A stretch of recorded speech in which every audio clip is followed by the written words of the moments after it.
Bien-aimés, que le Seigneur vous bénisse, que le Seigneur vous bénisse. Nous sommes sur notre chaîne préférée Radio Amitié. Chaque mercredi soir, nous avons notre enseignement intitulé l'Évangile éternel. Mais notre thème, c'est la délivrance. Un thème très important que nous allons toucher aujourd'hui. Et la première fois, nous avons essayé de généraliser, mais aujourd'hui,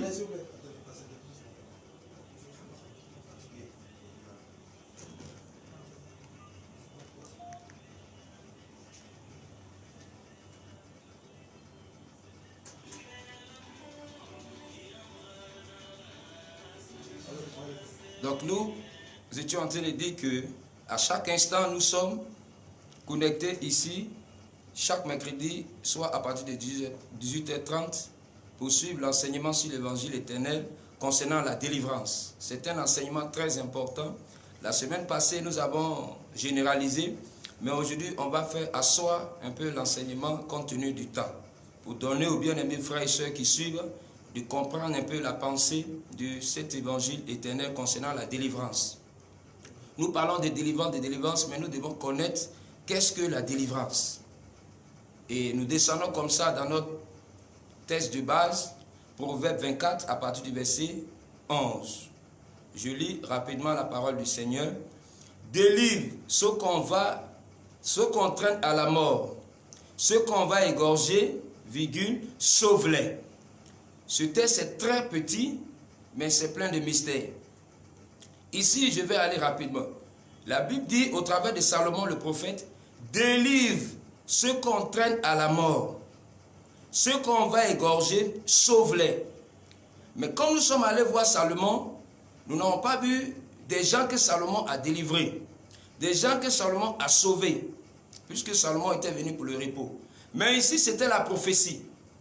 Mais dans l'évangile du Seigneur ici, l'évangile éternel que nous prêchons, nous enseignons le pourquoi de chaque chose, le où, le quand et la provenance. C'est très important. Mais ici, je cherche ici, délivre ceux qu'on mène à la mort. Je veux faire comprendre à tous les enfants de Dieu, tous serviteurs et ministres de Dieu, qui est la délivrance. Quand on parle de délivrance, c'est qui? Parce que Salomon dit délivre ceux qu'on mène à la mort. Donc nous, on va chercher, c'est qui vient délivrer ceux qu'on mène à la mort. Maintenant, qui sont ces personnes qu'on mène à la mort? Qu'est-ce que ces personnes ont fait pour qu'on puisse les mener à la mort? Voici des questions que nous devons nous poser concernant la délivrance. La délivrance, ce n'est pas venir chasser des démons comme ça. Non, frère, il faut chercher à comprendre la provenance de la délivrance. Délivre ceux qu'on mène à la mort. Mais c'est qui vient délivrer ceux qu'on mène à la mort? Ceux qu'on mène à la mort, ils ont fait quoi? Vous voyez ça? Et vous allez voir, ceux qu'on va égorger, sauve-les. C'est deux dispensations ici. La première dispensation, il y a des gens qu'on mène à la mort. Vous voyez ça? Que le prophète dit, il faut qu'on les délivre de la mort. Mais dans la deuxième dispensation, ceux qu'on va égorger, il faut qu'on les sauve. Mais nous voulons savoir le pourquoi de ces choses-là. Vous voyez? C'est ça l'enseignement. On va toucher cela. On va toucher le premier volet, délivre ceux qu'on mène à la mort. Bien-aimés, écoutez bien cet enseignement. La délivrance est très importante. Mais si tu n'as pas l'enseignement sur la délivrance, tu vas faire de mauvaises délivrances. Vous voyez, aujourd'hui, on s'attribue, je suis fort en délivrance, je sais faire la délivrance. Non, frère, il faut comprendre. Si tu n'as pas compris ici, tu ne vas pas pouvoir faire la délivrance comme Dieu le veut. Donc nous voulons savoir ici, qui délivre? Délivrer ici, nous savons c'est un verbe. Mais qui était le premier à délivrer? Vous voyez ça? Si tu connais l'auteur de la délivrance, tu seras délivré. Nous allons chercher rapidement. Nous partons dans le livre de Genèse. Je vais paraphraser parce que nous avons un petit temps. Genèse 15, à partir du verset 14. Mais je vais paraphraser. Abraham dit à Dieu, écoutez bien, Abraham dit à Dieu, tu ne m'as pas donné de descendance. C'est Élézer, vous voyez ça? Dieu dit non. De toi va sortir la postérité. Vous voyez ça? Il dit de tes entrailles. Donc nous comprenons que dans le ventre d'Abraham était caché un peuple. Vous voyez ça? Il était caché un peuple. Dieu dit de tes entrailles. Le temps nous manque d'expliquer ces entrailles, vous allez voir. Donc, les enfants, le peuple d'Israël était caché dans Abraham. Mais à partir du verset 13, Dieu va dire à Abraham que les enfants qui sortiront de toi seront esclaves d'un pays étranger qui ne les appartient pas. Vous voyez ça? C'est-à-dire, le peuple d'Israël, ils n'avaient pas encore péché. Ils n'ont rien fait. Ils sont simplement dans le ventre d'Abraham, mais Dieu prophétisait qu'ils devaient être esclaves d'un pays qui ne les appartient pas. Vous voyez? Et il dit, je vais juger cette nation. Vous voyez ça? Ils seront asservis, ils vont être maltraités, mais à la 4e génération, je vais les faire sortir. Et ils vont sortir avec une grande richesse. Je suis en train de paraphraser. Vous pouvez prendre le 13 jusqu'au 14. Vous voyez ces choses-là? Donc c'est Dieu qui va envoyer le peuple d'Israël en esclavage. Ils n'étaient même pas encore nés. Ils étaient cachés dans le ventre d'Abraham, dans les reins, nous l'avons bien expliqué. Et Dieu avait dit à Abraham que je vais les envoyer en esclavage. Vous voyez ça, d'un pays qui les appartient. Mais c'était quel pays? C'était Égypte, rapidement. Bien aimé, et vous allez voir, Dieu dit, quand ils seront maltraités, c'est là qu'il va descendre pour juger.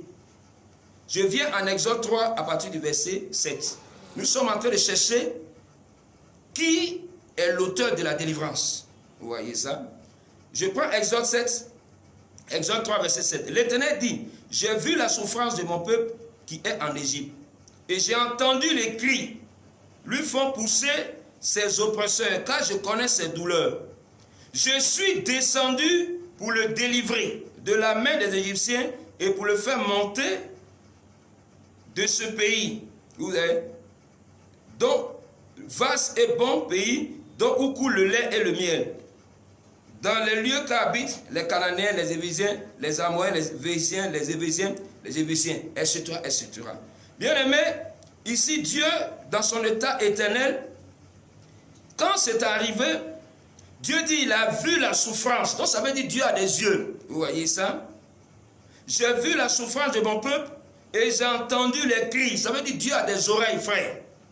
Donc nous devons comprendre que toutes les facultés humaines que nous avons, Dieu a ça aussi, frère. Dieu a ça, sœur. Dieu a des yeux, il a une bouche, il a des oreilles, il sait toutes choses.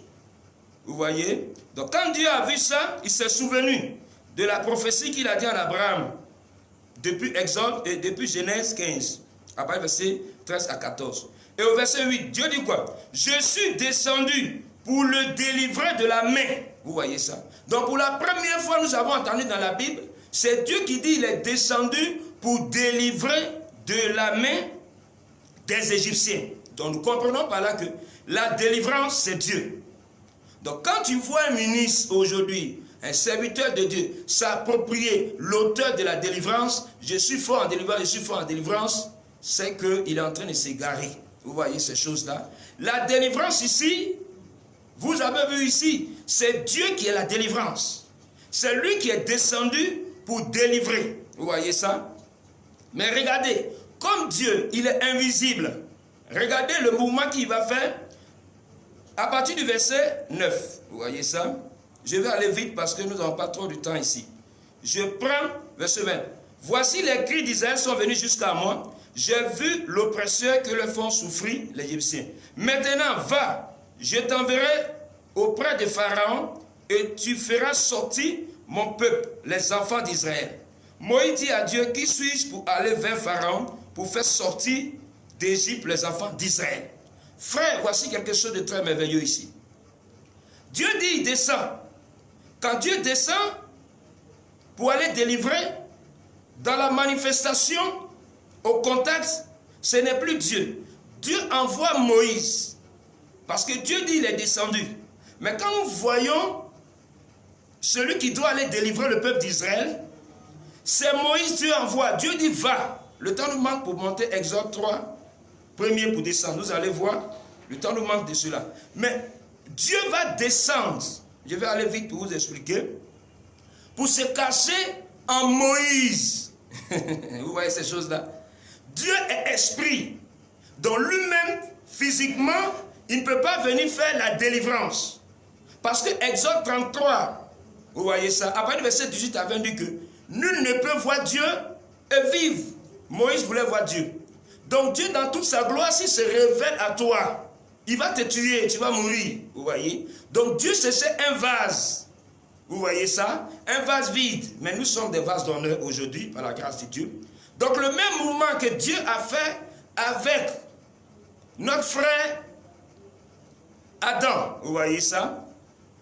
Dieu a quitté l'éternité pour venir se cacher en Adam. Pour répéter tout ce qu'il avait fait de manière cachée. Vous voyez ça? La Bible dit qu'en Genèse 2, verset, vous voyez ça, Genèse 2, après le verset 7, on descend. Dieu souffla, vous voyez ça, un souffle de vie à Adam. Or, le souffle de vie, ce n'est rien que l'esprit de Dieu. Vous voyez ça? C'est la vie. Donc, Dieu vient se cacher en Adam pour répéter ces choses-là. C'est le même mouvement ici, Dieu va venir faire au travers de Moïse. Dieu est descendu, mais il s'est caché dans Moïse. C'est pourquoi il dit va, vous voyez ça. Mais Moïse va dire qui suis-je, vous voyez ça, pour délivrer le peuple d'Israël. Et Dieu va lui donner 2 signes, vous voyez ça. Le temps nous manque. Nous avançons rapidement pour aller en Exode. En Exode 7, pour vous faire comprendre. Exode 7, regardez, à partir du verset 1er. L'Éternel dit à Moïse, vois, je te fais Dieu pour Pharaon, et Aaron, ton frère, sera ton prophète. Vous voyez ça. Dieu dit à Moïse, je te fais Dieu. C'est merveilleux. Pour Pharaon, c'est une précision. C'est-à-dire, pour ce moment, pour aller délivrer mes enfants de chez Pharaon, moi, je te fais Dieu. Je te donne la capacité de moi, le Tout-Puissant, de manifester ça. C'est ça, beaucoup de ministres n'ont pas entendu. Vous voyez ça. Et les gens se lèvent pour dire, je suis prophète des derniers temps, parce qu'ils ont vu ici, où Dieu a dit, Moïse, je te fais Dieu pour Pharaon. C'est précisé, frère. Le temps nous manque d'expliquer ces choses-là. Les gens s'approprient ce verset-là pour perturber le peuple, pour mentir au peuple de Dieu, que c'est moi le prophète des derniers temps, venez à moi, et je suis le prophète de cette génération, tout ça, tout ça. Le temps nous manque d'expliquer ces choses. Mais frère, ici ça parlait de l'ombre. Toutes ces choses, c'était l'ombre. Ce n'est pas la réalité, c'était l'ombre, c'était la photocopie.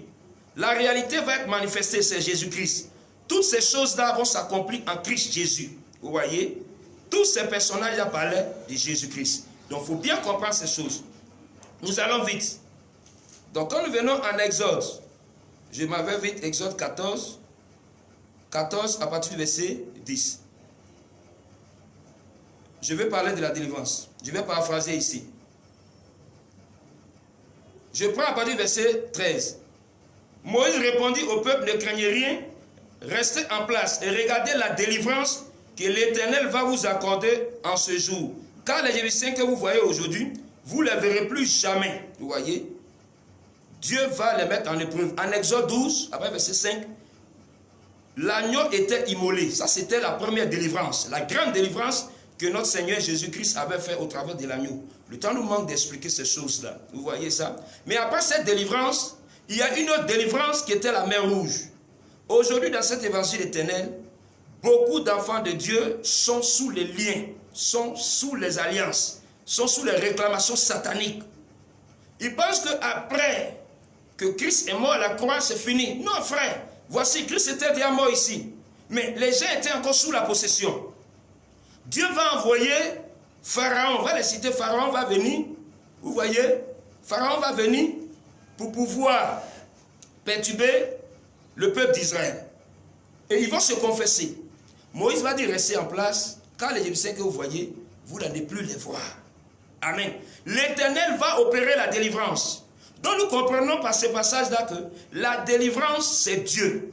Mais Moïse dit, aujourd'hui, l'Éternel va opérer la délivrance. Les Égyptiens que vous voyez, vous ne les verrez plus jamais. La délivrance, c'est Dieu. Bien-aimés frères et sœurs, nous sommes en train de vous révéler, Dieu opère la délivrance au travers d'un serviteur soumis, obéissant. Parce qu'après, vous allez voir par les versets 13, 14, 15, Dieu va dire à Moïse, parle, avance, tiens quoi dans la main, étends la verge. Et Moïse va étendre la verge et la délivrance va se manifester. Donc nous disons quoi? La délivrance, Dieu opère la délivrance au travers d'un serviteur qui est soumis, qui est attentif aux choses de Dieu. Donc bien aimé, nous voulons révéler ces grandes choses. La délivrance, c'est quelque chose de très important. C'est Dieu qui opère la délivrance. Un homme de Dieu ne peut pas s'approprier la délivrance. La délivrance, c'est Dieu d'abord. Nous donnons gloire à Dieu et c'est Dieu qui se cache en nous. Nous sommes des saints vases d'honneur que Dieu utilise pour glorifier son nom. C'est pourquoi nous appelons, quels que soient les liens, quelles que soient les difficultés, il faut nous appeler à notre numéro 07 79 25 26 09. Après l'enseignement que nous donnons, la puissance de Dieu est là. Chaque samedi, à partir de 9h jusqu'à midi, Yopougon Trois-Rouges, derrière le 19e arrangement, dans l'école Sipuré 6. Venez bien aimés pour les délivrances, pour les miracles. Et nous allons enseigner les 7 niveaux de la délivrance, qui est très important pour nous, enfants de Dieu. Si tu n'as pas l'enseignement sur les 7 niveaux de la délivrance, tu ne pourras pas faire une véritable délivrance. Aujourd'hui, bien aimé, tout le monde peut chasser les démons au nom de Jésus. Mais ça, c'est ça le premier niveau. Mais et le deuxième niveau, le Seigneur Jésus-Christ a dit, ce type de démons ne sort que par le jeûne et la prière. C'est pourquoi les gens font beaucoup de fausses délivrances. Ils mettent le peuple de Dieu sur les jeûnes. Quand vous lisez dans la Bible, c'est quel pasteur, c'est quel ministre? Jésus n'a pas mis quelqu'un, aucun apôtre n'a mis quelqu'un sur jeûne pour faire sa délivrance. Nous ne sommes pas contre ceux qui mettent le peuple sur jeûne. Mais nous n'avons pas vu les Écritures. Nous ne mettons pas le peuple sur jeûne. C'est nous qui faisons ces jeûnes-là. Et nous avons déjà jeûné. Quand tu viens par le nom de Jésus, tu es délivré. Bien-aimés frères et sœurs, voici ces choses que vous devez comprendre. Tu es malade, tu souffres, appelle à ce numéro-là, 07 79 25 26 09. 05 04 85 06 85. Appelez votre serviteur, Tao Henri Joël, pour toutes sortes de choses. Ministre, serviteur et servante de Dieu, appelez. Appelez peuple de Dieu, tu es malade, tu souffres, tout est compliqué. Bien aimé, sans l'enseignement, il n'y a pas de véritable délivrance. Somme 107, verset 20. Il envoya sa parole, les filles guéries et les filles sorties de la force. Sans la parole, il n'y a pas de guérison. Sans la guérison, il n'y a pas de délivrance. La parole vient pour enlever le mauvais enseignement dans ton cœur. C'est ça la guérison. Et après le mauvais enseignement, elle te fait sortir de la force. Nous comprenons que c'est la parole de Dieu qui enfante la guérison et la guérison enfante la délivrance. Si tu n'as pas cet enseignement, c'est quelle délivrance tu peux faire au peuple, bien-aimé? Des gens qui sont déjà malades, on les fait jeûner pour faire la délivrance. Des gens qui ont les vies difficiles, qui sont stressés, qui sont confus, qui sont dans l'amertume, on dit qu'il faut faire jeûne pour qu'on fasse la délivrance. Ça, c'est des mauvaises manières de faire délivrance des gens. Nous, dans cet évangile, le peuple de Dieu que nous suivons, on ne le met pas sur jeûne, frère. On prie et Dieu fait la délivrance des fous, des folles, des malades depuis des années par le nom de Jésus. Ils sont guéris, frère. C'est des choses, si tu ne comprends pas, appelle-nous, on va prier. Tu es ministre et serviteur de Dieu, c'est vrai que tu n'as pas la force de jeûner. Viens, on va prier pour te communiquer aussi l'onction. Beaucoup enseignent des paroles fortes, révélation, prophétie, ce n'est pas méchant. Mais si tu n'as pas l'onction, frère, le peuple sera malade, ils seront constipés. Ne sois pas étonné qu'ils fuient pour aller voir d'autres pasteurs, d'autres prophètes. Oui, parce que la parole de Dieu est liée à la puissance. Si tu n'as pas de puissance, l'onction, après l'enseignement, Jésus donnait aussi la nourriture et il faisait les miracles. Tout c'est complexe. Appelez-nous. Trop de fausses délivrances. Trop de fausses délivrances dans nos assemblées. Donc nous sommes là pour révéler la véritable délivrance. Bien-aimé, là où tu te trouves, je t'interpelle, frère et soeur, le Seigneur veut faire de grandes choses pour toi. Tu es malade depuis longtemps, il y a des choses qui sont compliquées. Nous pouvons vous appeler à la guérison, au miracle, aux délivrances. Sœur, je peux prier d'ici pour des malades et des miracles, des guérisons vont s'opérer. Mais le plus important, c'est le fondement. Nous touchons des grandes lignes. Après, pour revenir, le fondement, c'est quoi? C'est ça. Si le fondement du juste est renversé, que fera-t-il? Sœur, si c'était Job 9, verset 24, Dieu a livré la terre aux impies. Il a livré ça à Satan et ses démons. Si tu as reçu des miracles, des délivrances, des guérisons, sans l'enseignement, le diable va ramener ces maladies-là encore. Matthieu 12, 43. Quand on chasse les mauvais esprits, ils vont dans les lieux arides, cherchant du repos. Quand ils ne trouvent pas, ils reviennent. Le plus important, appelle-nous. Il faut qu'on te donne l'enseignement qui est le fondement. Il faut avoir les deux fondements en toi. le fondement des prophètes et des apôtres. Vous voyez ça? C'est ça qui fait un enfant solide, un fils de Dieu solide. Guérison, miracle, nous ne sommes pas contre. Mais nous suivons la marche des enfants de Dieu. Actes des apôtres dit, les apôtres persévéraient dans la prière et dans l'enseignement, et Dieu faisait beaucoup de miracles et de prodiges. Voici la différence entre nous et les fils de la perdition, les séducteurs des derniers temps. Eux, ils feront de grands miracles, de grands prodiges, s'il était possible à séduire des élus. Ils ne peuvent pas nous séduire, frères, parce que nous sommes fondés sur le véritable enseignement. Nous sommes fondés sur le Jésus-Christ. C'est lui que nous élevons. La véritable délivrance, c'est par le nom de Jésus. Les gens font des délivrances au nom du feu, au nom du sang. Mais ça n'existe pas dans la Bible, frère. Je ne suis pas contre toi qui pries avec le feu et le sang. Mais, Actes des apôtres 18, Actes des apôtres 16 du monde, à partir du verset 16 à 18, l'apôtre Paul dit, la femme était animée d'un esprit de python. Il dit, sors au nom de Jésus. Il n'a pas dit au nom du feu. Il n'a pas dit au nom du sang, sœur. Marc 16, à partir du verset 15.